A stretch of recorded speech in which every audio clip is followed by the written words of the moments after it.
Good morning! Hey, it's February the 8th, 2022. Almost fucked up there. And it is a Punk Tuesday, and we're in the garage, and it is Jake's Bounty. I'm at it once again. Let's do it.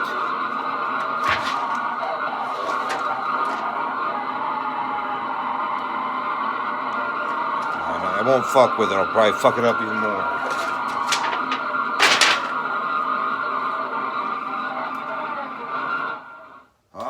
Thank you very much for tuning in to Jake's Bounty. I'm your host, Jake Hernandez. Gonna fix the camera. I can't look at it like that. It's all cockeyed. That's what she said, huh? Got a little cock in her eye. Yeah, cockeyed.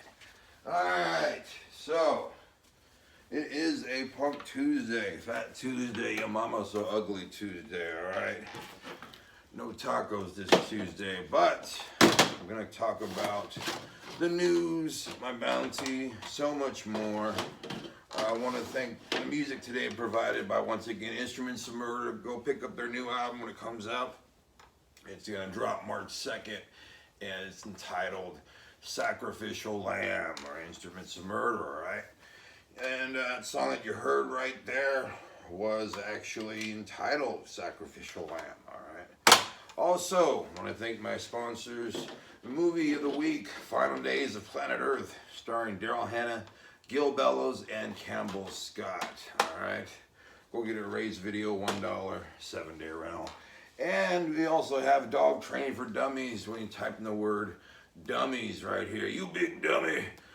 Over here at Jake's Bounty for just $10.99, alright? Let's go ahead and get into the news. Police ID 2 killed in Southwest Fresno shooting. 2 others, as well as a boy, were injured. This happened in an apartment complex near South Clare Avenue and Lorena Avenue, all right? This happened 6 p.m. 21 shots apparently came up on the spot shotter.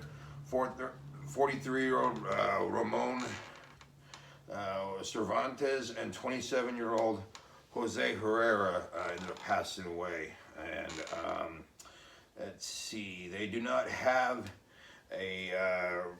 well, there's a motive. It says there was a disturbance before the shooting, and they're right now looking for the suspects and interviewing witnesses. All right, if you have any information, go and use the police.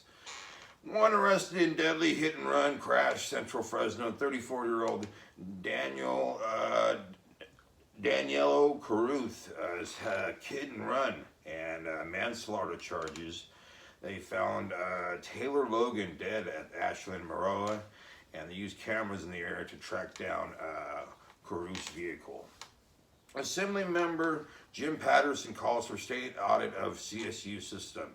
This comes after the Joseph Castro incident and the sexual misconduct and him getting paid off, was it $260,000 or whatever, severance pay, and basically a good recommendation and all that. So now they're going to be looking into getting an audit, all right? Good Samaritans help catch a driver in deadly East Central Fresno crash.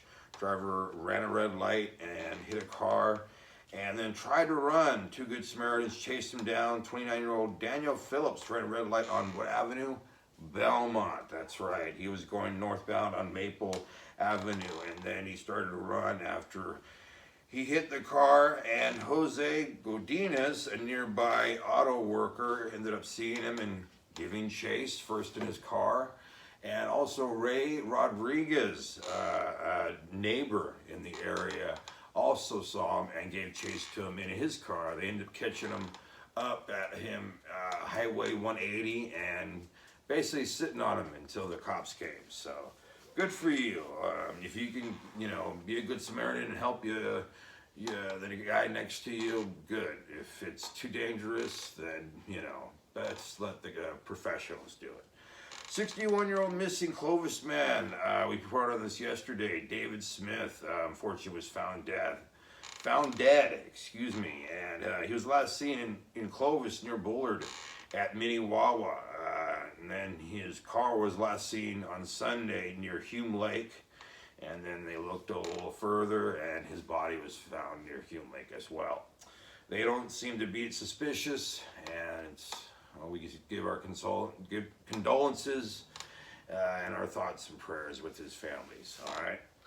Let's go ahead right now and do a little segment from Dog Training for Dummies. All right. The other day I looked up anal glands, and we saw just why dogs may scoot their butt on the carpet. So now we're going to go and see what we got today in the dog training book.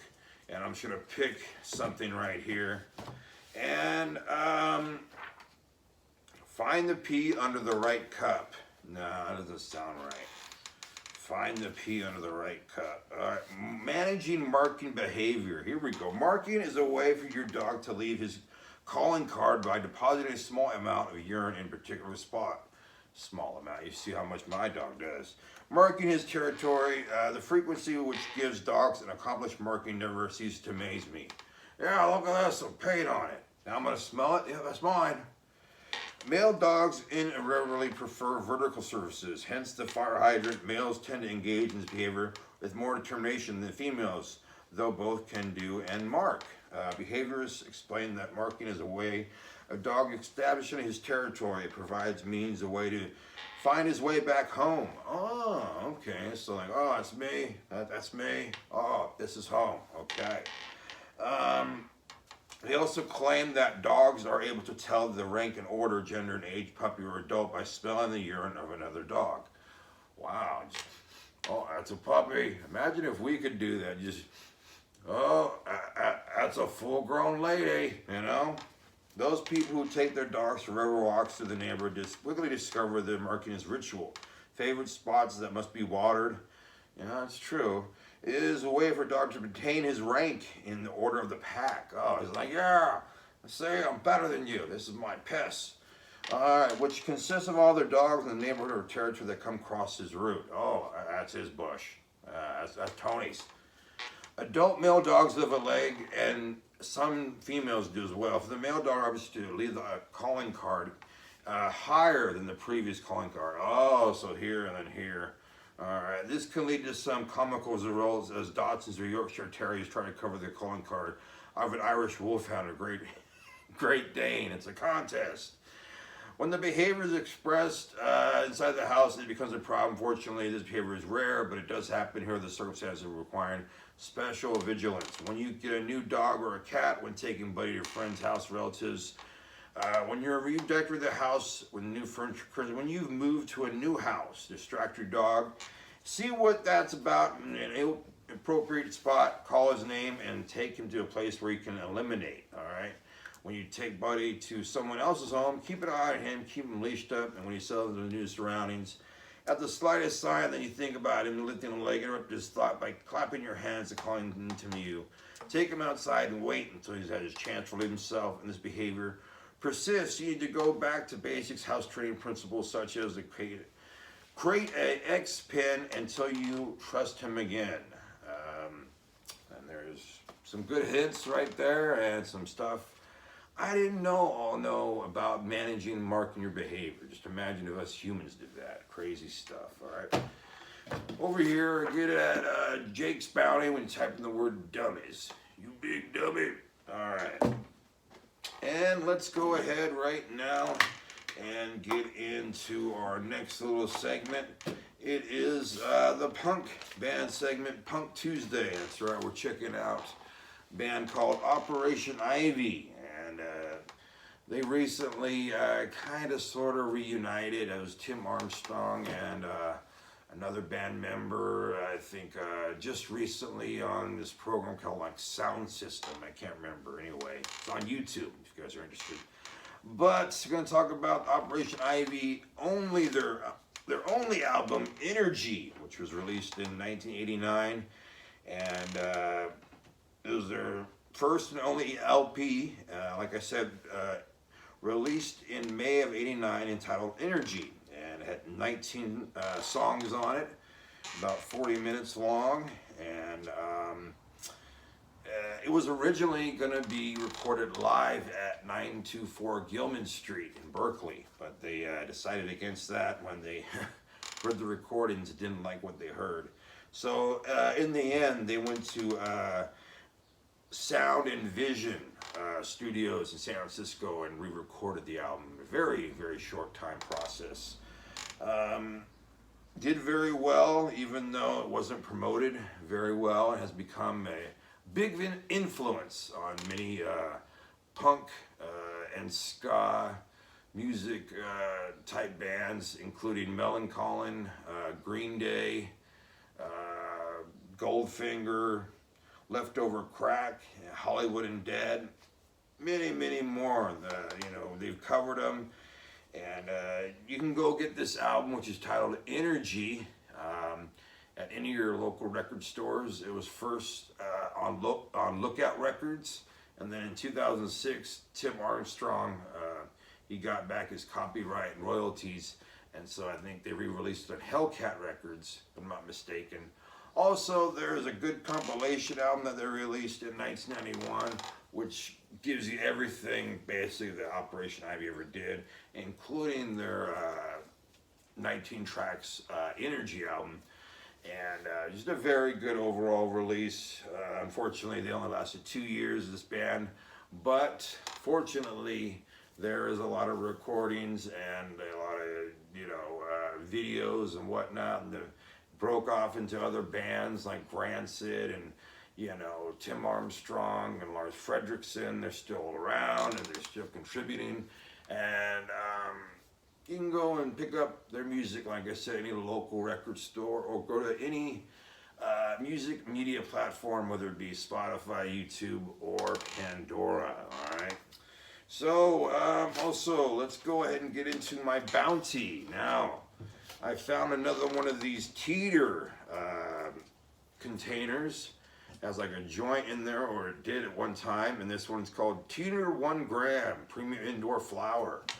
Mars OG Indica. Mars OG, I'd never had that flavor, maybe you have.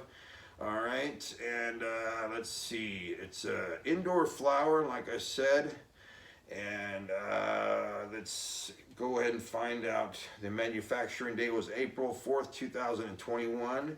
Expiration date, April 4th, 2022.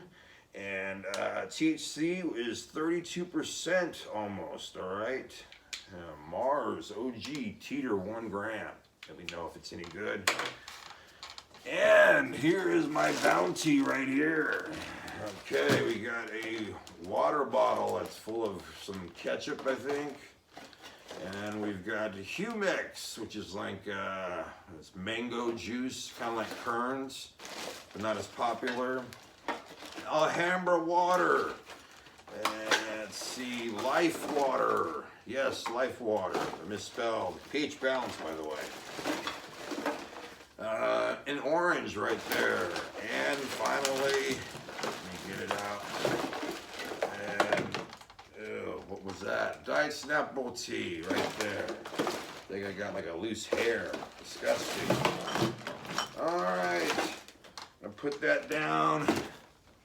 Tell you about tomorrow. We'll be having What the Fuck Wednesdays. Almost forgot. We'll be having the news, my bounty, so much more. So come back and join me. I want to thank my sponsors. Final Days of Planet Earth over here at Ray's Video, just $1 7-day rental. All right. Also dog training over here for Dummies. You can get it here when you type in the word Dummies, just $10.99 at Jake's Bounty. And right now, here is some more of Instruments of Murder with Sacrificial Lamb. And I'll see you guys tomorrow. You guys be good to yourselves and be good to each other. All right.